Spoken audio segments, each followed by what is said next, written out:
Kathy Calvin said, "Giving is not just about making a donation, it is about making a difference." Making a difference in a child's life is exactly what happens when you choose to donate your hair to Locks of Love. Locks of Love is a nonprofit organization that provides financially disabled children under the age of 21 suffering from long-term medical hair loss from any diagnosis with a hairpiece. I don't personally know anyone that has lost their hair, but I am aware of the organization and I have donated 3 times. First, I'd like to give a little background about the organization. Second, I will discuss the recipients, who the recipients are, give examples of causes of hair loss, and tell how they can apply for a wig. Finally, I'll wrap up with getting accepted and donating. Now I would like to take a moment and talk about the Locks of Love organization. Locks of Love first started with a for-profit wig retailer, but in 1997 they became their own entity. The president of the organization, Madonna Kaufman, experienced hair loss in her 20s after developing alopecia.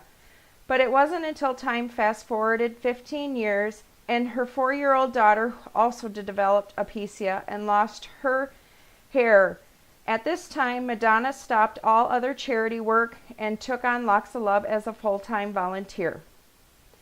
I surveyed my classmates and most all of them had heard about Locks of Love. They might not have known all the details, but they knew that people donated their hair to the organization. Now that we know how it began, let's talk about the recipients and why they need a hairpiece and how they get one. There are many diseases that can cause hair loss, and unfortunately the diseases don't discriminate and develop in both old and young. I am going to touch base on the 2 most common ones.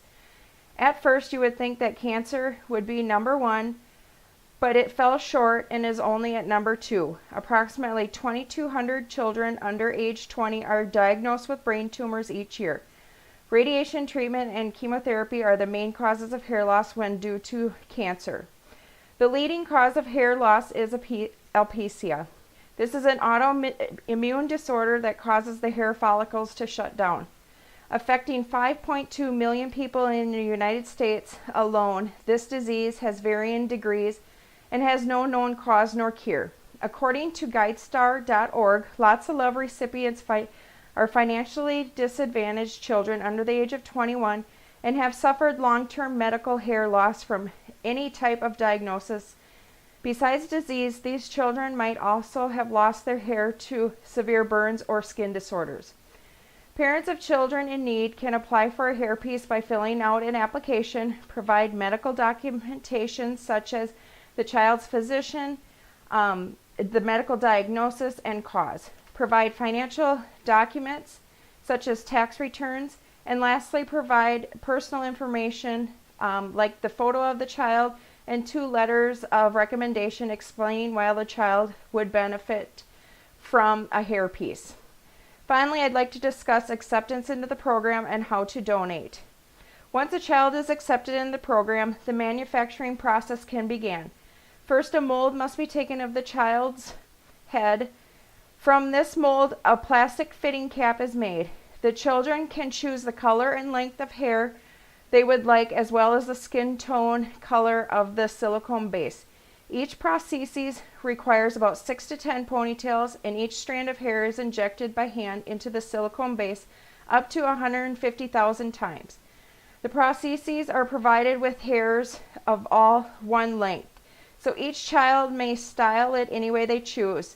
Every 18 months, children ages 6 to 21 can reapply for a new hairpiece. Since Locks of Love is a nonprofit organization, they rely solely on donated hair from people all over the country. According to their website, locksoflove.org, anyone can donate if some guidelines are met. To help me today is my daughter, Katerina. She is going to be my assistant so I can show just how the donation process works. The minimum length of hair needed is 10 inches and it needs to be in ponytails as Katerina's hair is here. She would go to the hair salon and they would measure her hair from the top of the ponytail down. Right now her hair is at 11.5 inches if she got it cut and donated. Here's some pictures as well of Katerina when she did go to the hair salon. As you can see, they separated it out and then they were cutting it into the ponytails. And this is her after, when it was all done, with each of her bundled hair that they were going to ship off to Locks of Love. I also donated, as I said in the beginning, and then here I am with the bundles of hair, the ponytails that were going to be shipped off. Hair that is colored or permed is acceptable, but bleach hair cannot be used. Curly hair may be pulled straight to reach that 10-inch requirement. Hair that is gray or short will be sold to offset manufacturing cost. In my audience analysis survey, there were a couple of students who said they have also donated their hair to Locks of Love. Let's recap what we've talked about today. Locks of Love is a nonprofit organization that provides financially disabled children under the age of 21 suffering from long-term medical hair loss from any diagnosis with a hairpiece. We talked about the background of the organization, who the recipients are, and how they can help by donating. Remember Kathy Calvin's quote, "Giving is not just about making a donation, it is about making a difference." If you donate, you are truly making a difference in a child's life.